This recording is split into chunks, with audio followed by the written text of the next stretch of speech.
श्री गजानन विजय ग्रंथ अध्याय 3 प्रारंभ। श्री गणेशाय नमः। जय जय सच्चिदानंद श्रीहरी। कृपा करावी लवकरी, तुम्ही पदनताच्या वरी कधी न कठोर झालात।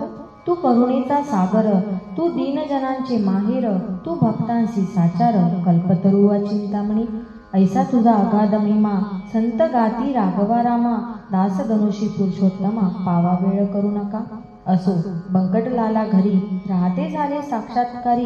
दीन दुबळ्यांचे कैवारी श्री गजानन महाराज। लांब लांबोनी भक्त येती, समर्थांते वंदिती। मधु तेथे माशा जमती, न लगे करणे आमंत्रण। एके दिनी काय झाले ते आता सांगतो वहिले। महाराज होते बसलेले निजासनी आनंदात। ती प्रभातीची होती वेळा, प्राची प्रांत ताम्र झाला। पक्षी किलकिलाटाला करू लागले वृक्षावर। कुक्कुटाचे होती स्वण, मंद शीत वाहे पवन। वृद्ध करीती नामस्मरण, शय्येवरी बैसोनिया। उदयाचली नारायण, येऊ पाहे हर्षे करुण। तेने तम पलायन, करू लागला कंदरीसी। परम भाविक सुवासिनी, रत सडा सम्मार्जनी। वत्सधेनुस पाहुनी, तोडू लागली चराटे। ऐशा त्या रम्य वेळेस, एक साधू शेगावास। येता झाला दर्शनास, श्री गजानन साधूंच्या। तो भिकार गोसावी, मानमान्यता त्याची राहावी। कोठोनिया सांगा बरवी, श्रीमंतांच्या मंडळीत। भगवी चिंदी डोक्यास, जोडी वाम बगलेस। एक होती नेसण्यास, फाटकीसी लंगोटी। मृगाजिनाचा गुंडाळा, पाठीवरी होता बला। ऐसा गोसावी बैसला, कोपऱ्यात एकीकडे। दर्शनासी भीडभार, होऊ लागली साचार। अशा स्थितीत मिळणार सवड कशी त्या गोसाव्यास। तो ठाईच बैसोन, करू लागला चिंतन। म्हणे समर्थांचे चरण, दृष्टी पडणे कठीण मला। समर्थाचा लौकिक भला, मी काशीत ऐकला। आवडीने नवस केला, भांग स्वामी सर्पिण्याचा। तो मम हेतू मनात, जिरून जाया पाही येथ। या श्रीमान मंडळीत, माझा नवसास कोण पुसे। गांजाचे नाव काढिता, लोक मजला देतील लाथा। मी तो आलो फेडण्याकरिता, नवस गांजाचा शेगावी। माझ्या नवसाची ती मात, सांगू तरी कवनाप्रत। येथे एकही ना दिसत, प्रेमी या शांभवीचा। जी वस्तू ज्या आवडे खरी, तिचाच तो नवस करी। आणि मानी सर्व तो परी, हीच वस्तू उत्तम। ऐसे नाना विचार, गोसावी करी साचार।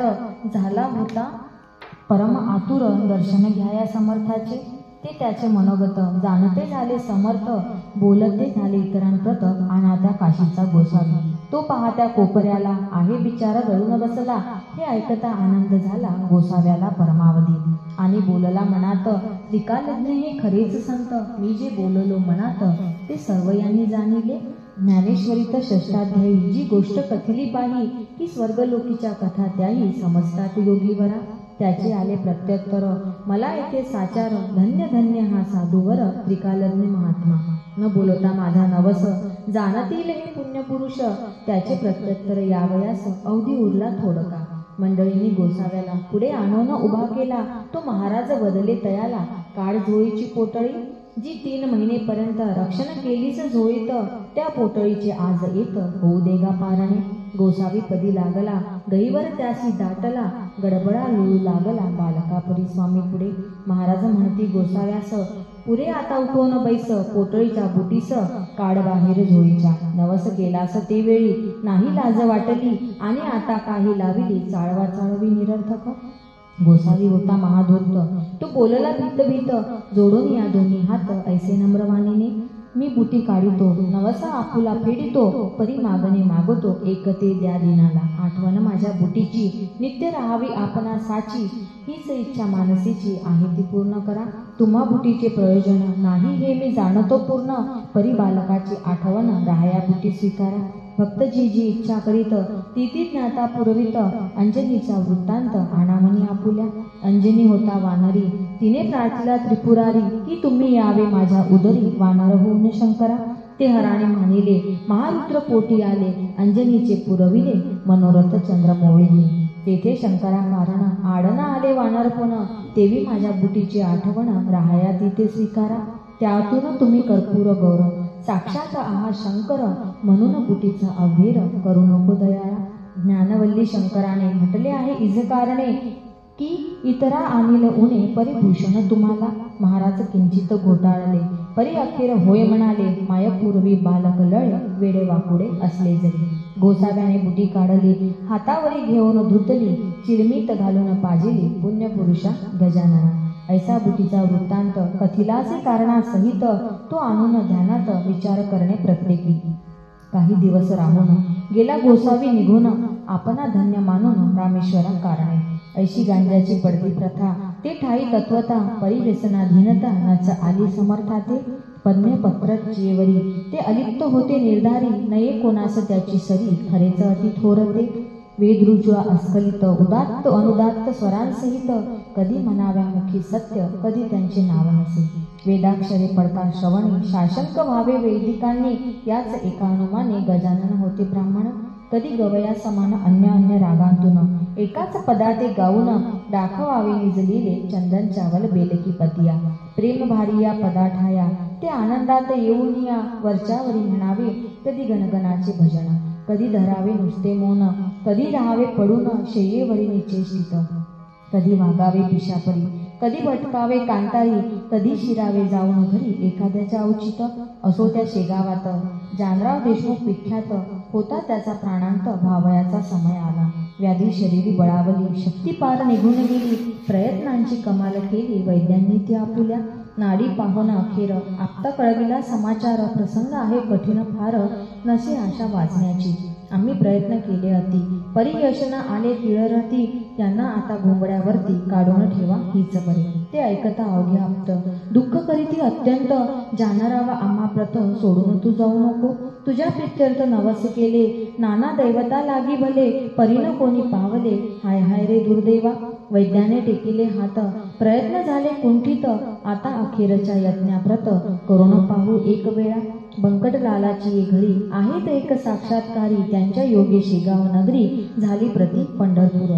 साधूने आणल्या मनात, काय एक नाही होत, सच्चिदानंद बाबा प्रत, ज्ञानेश्वराने उठविले, त्यांचे पाहू प्रत्युत्तर. जा कोणी जोडा कर, नका करू रे उगा उशीर, वेळ अंत समयाची. ते ऐकून एका आप्त आला बंकट सदनाप्रत, जानरावाची हकीकत बंकटलाला कथन केली. जानराव देशमुखाचा समय अंत काळाचा, आला आहे जवळे साचा, म्हणून आलो तुम्हाकडे. महाराजांचे चरण तीर्थ द्या कृपा करुणी मजप्रत, ते तीर्थ नोहे अमृत, होईल वाटे जानरावा. बंकटलाल म्हणे त्यावरी, ही गोष्ट न माझ्या करी, तुम्ही करावी अत्यादरी, विनवणी आपुल्या वडिलाला. जैसे त्याने सुचविले तैसे आपते तात्काळ केले, भवानी रामा विनविले दया तीर्थ समर्थांची. भवानी राम सज्जन होता मनाचा दयाळू पूर्ण, दुसऱ्याचे दुःख ऐकून सज्जनतेच विवळ होती. प्याल्यामध्ये भरून पाणी समर्थांच्या लाविले चरणी, आणि केली विनवणी तीर्थ देतो जानरावा. समर्थे तुकविली मान, तीर्थ पाजले नेऊन, जानरावा कारण घरघर घशाची बंद झाली. हात हलवू लागला, किंचित डोळा उघडीला, उतार पडू लागला तीर्थ प्रभावे देशमुखासी. तो पाहता प्रकार, आनंदले नारी नर, सत्पुरुषाचा अधिकार आला कळून सर्वांशी. मग औषधी बंद केली, तीर्थी भिस्त ठेविली, ज्या योगे लाभती झाली आरोग्यता जानरावा. 8 दिवसांमाझारी जानराव झाला पहिल्या परी, भवानी रामाची ये घरी, आला दर्शन समर्थाच्या. पहा संतांचे चरण तीर्थ, साधनात झाले अमृत, संतन ते साक्षात देव कलियुगाचे. येथे एक ऐसी शंका, उत्थान पावे सहज देखा, श्री गजानन सारिका संत होता शेगावी, मग तो तेथे असताना गेले ने पाहिजे कोणी जाना. यमाजी पंथाची या सजना, परी हाच आहे कुतर्क, संत मृत्यून टाळीती, निसर्गाप्रमाणे वागती, परी संकटाते वारीती, आगंतुक असल्यास ते. सच्चिदानंद बाबाशी ज्ञानेशी उठविले नेवाशाशी, परी ते अखेर आळंदीसी, देह ठेविती झाले हो, याचे रहस्य इतुकेची आहे. हे गंडांतर टाळीती पाहे, ते टाळणे काहीच नव्हे अशक्य संत पुरुषाला. मृत्यूचे 3 प्रकार आहेत जगी साचार, त्यांची नावे क्रमवार देतो तुम्हा कारणे.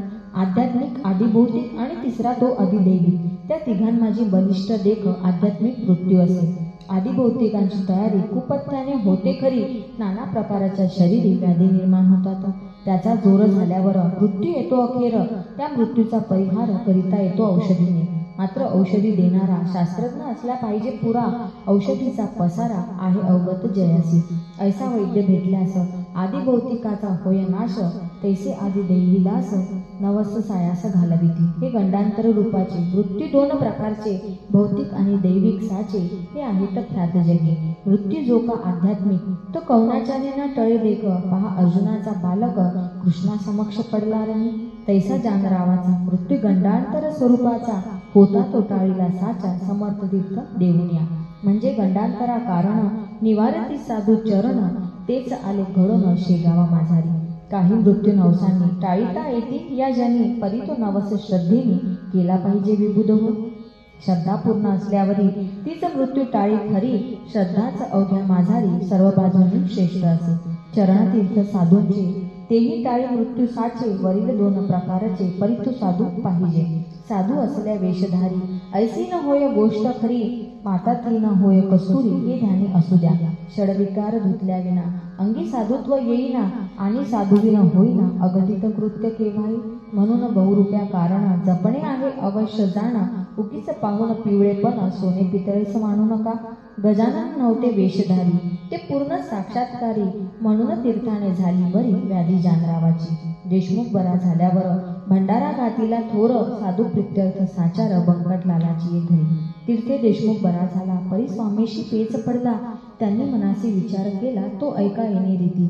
कडकपणा धरल्याविना ही उपाधी टळेना, स्वार्थ साधू प्रापंचिकांना साधुत्वाची चाळ नसे. त्या दिवसापासून आणू लागले अवसान, स्वामी महाराज दयाघन वरपांगी कडक झाले. हा त्यांचा कडकपणा असह्य झाला इतरांना, परी त्यांच्या भक्तांना काही न त्याचे वाटले. जेवी नरसिंह अवतार इतरांशी वाटला क्रूर, परी कयाधूचा कुमार मुळे न भ्याला त्या रूपा. वाघीन इतरा भयंकर, परी तिचे जे का असेल पोर, ते तिच्याच अंगावर निर्भयपणे क्रीडा करी. असो आता गोष्ट दुसरी सांगतो मी तुम्हा खरी. कस्तुरीच्या शेजारी बसल्या माती मोल पावे, चंदनाचा शेजार असला थोडा बहुत हिवर, वासितो होतो साचार हा न्याय निसर्गाचा. वासित हिवर झालेला चंदन मानील आपणाला, तरी त्याच्या फजितीला पारावार न राही पुढे. जेथे ऊस निपजतो तेथेच निवडुंग उगवतो, जेथे मोगरा वाढतो तेथेच येतो पिंगुळ. जेथे साधू सज्जन तेथेच मैंद निर्माण, हिरेगारा एक वटून खाणी माझी राहती. स्थान एक म्हणून किंमत नाही समान, ते जे हिऱ्याची हिऱ्या लागून भूषवीन गारेला. गार ती गारच राही, पायाखाली तुडविली जाई, ऐशी स्थिती कधी न येई अमोलिक हिऱ्याला. श्री गजाननाचे सानिध्य ऐसाच होता एक मैंद, संत सेवा हाच मद अंगी ज्याच्या भरला असे. तो सेवा करी वरी वरी, भाव निराळा अंतरी, मिठाई पेढे सावरी समर्थांच्या नावांवर. भक्तगणांस ऐसे म्हणे, मी समर्थ कृपेचे पोचणे, प्रत्येक काम माझ्या विने होत नाहीये ठाया. मी कल्याण समर्थांचा अत्यंत आहे आवडीचा, कधी न खाली जावयाचा शब्द माझा त्यांच्या पुढे. चिलीम त्यांची मीच भरी, खाण्यापिण्याची तयारी निजांगे मीच करी अत्यंत मी आवडीचा. ऐसे लोकांच सांगत असे, आपला सौराट करीत असे, त्या अधमाचे नाव असे माळे विठोबा घाटोळ. महाराज स्वयंमेव शंकर, हा बनला नंदिकेश्वर, हमेशा करी गुरुगुर आल्या गेल्या भक्तांवरी. ते अंतर्ज्ञानांनी जाणिले सर्व समर्थांनी, कौतुक केले एके दिनी, ते ऐका विबुध हो. परस्त काही मंडळी शेगावी दर्शना आली, तो मूर्ती होती निजलेली समर्थांची शय्येवर. हिया कुणाचा होईना, जागी करण्या समर्थांना मंडळीच होती जाना त्वरा पुढे जाण्याची. ते कुजबुज करू लागले, विठोबाला विनवते झाले, विठोबा आम्हा पाहिजे गेले, येथून आताच परगावा. काम निकडीचे आहे फार, कैसा करावा विचार. महाराज तो शय्येवर असती निद्रिस्त जाहले, त्यांचे दर्शन घेतल्या विना आमुचा पाय निघेना. हे अवघड काम होईना, तुझ्या वाचून येत आहे. तू समर्थांच्या शिष्यात मुख्य धोरणी महाधूर्त, तुला आम्ही जोडितो हात, एवढे काम करावे. अशा त्या स्तुतीने विठोबा फुगून गेला म्हणे. त्याने जाऊन तत्क्षणी महाराजांशी उठविले. मंडळीचे काम झाले, बरीच संकट ओढवले, घाटोळ विठोबावरी भले, कर्म तैसे तैसे फल. समर्थांच्या हाती काठी एक होती भली मोठी, तीच त्यांनी घातली पाठी त्या विठोबा माळ्याच्या. म्हणती बेटा माजून गेला, आपुली स्थिती विसरला, या लुच्च्याने आरंभीला उघड उघड व्यापार की. मला लावितो उपाधी, घंटे आणून बांधितो मठी, घुमारे घाली कधी कधी ऐसा हाती नीच हा. त्या घुमाऱ्याचे बक्षीस घे मी देतो तुला खास, तुझवरी केल्या कृपेस होईन प्रभूचा अपराधी. सोमला साखर मानू नये, विषाजवळ करू नये, तस्करासी लेखू नये निज कंठीचा ताईत. ऐसा रिता ठोकला छड्याखाली घाटोळाला, विठोबा तो पळाला पुन्हा न आला मागुती. खरे जे का असती संत ते असेच करीतात, ढोंगी मात्र जातात अशाची या करांमध्ये. म्हणजे अधिकारान वाचून ढोंगी बसती होऊन संत नादी लावण्या जन, ऐसे प्रकार कितीतरी. मतलबी त्यांना साथ देती, उदो उदो त्यांचा करीती, भलभल ते सांगता ती साक्षात्कार ढोंग्यांची. तेने दोघांचे काम होई, अपार पैसा मिळविला जाई, परी प्रथा बरी नाही, समाज जाईल जसा तळा. खरे जे का असती संत ईश्वराचे निस्सीम भक्त, त्यांना न मुळी आवडत सानिध्य त्या षंडाचे. पतिव्रतेचे शेजार कसबिनीचा का पटणार, सोन्याप्रती अलंकार काय शोभती कतलाचे. संत शठाते राखीतली परीन त्याला महत्व देती, ती जगातील एक व्यक्ती कृतकर्म भोगण्या आली असे. ऐसे मानसी समजून त्याविषयी धरती मौन, जेवी निवडुंगा लागून स्थानभूमी देते हो. मोगरा निवडुंगा आणि शेर ही जमिनीची लेकर, परी किंमतीचा प्रकार निरनिळा तो तिघांचा. मोगऱ्याचे संरक्षण करीती निवडुंगाचे दहन, चिलटांसाठी बांधून शेर ठेवीती दारावरी. तेवी संत भूमीवरी रक्षण अवघ्यांचे करती जरी, किमतीसाठी ठेवीती परी गुणांप्रमाणे भेद पहा. नशिब विठोबा घाटोळाचे अति खडतळ होते साचे, पाय लाभून साधूचे दैवे दूर झाले की. जरी तो ढोंगणा करिता तरी योग्यते प्रति चढता, संतांची ती योग्यता त्याने मुळी न जाणली. कल्पवृक्षाच्या तळवटी बसून इच्छिली गारगोटी, वा मागीतील करवंटी कामधेनू पासून. ऐसे न कोणी करावे संतापाशी राहून बरवे, तेथे विचारा ठेवावे अहर्निशी जागृत. हा दासगणू विरचित श्री गजानन विजय ग्रंथ तारक होऊ भवाब्दीत अवघ्या भाविकांकाराने. श्री हरिहरार्पणमस्तु. शुभम भवतु. इति श्री गजानन विजय ग्रंथस्थ तृतीयोध्याय समाप्त.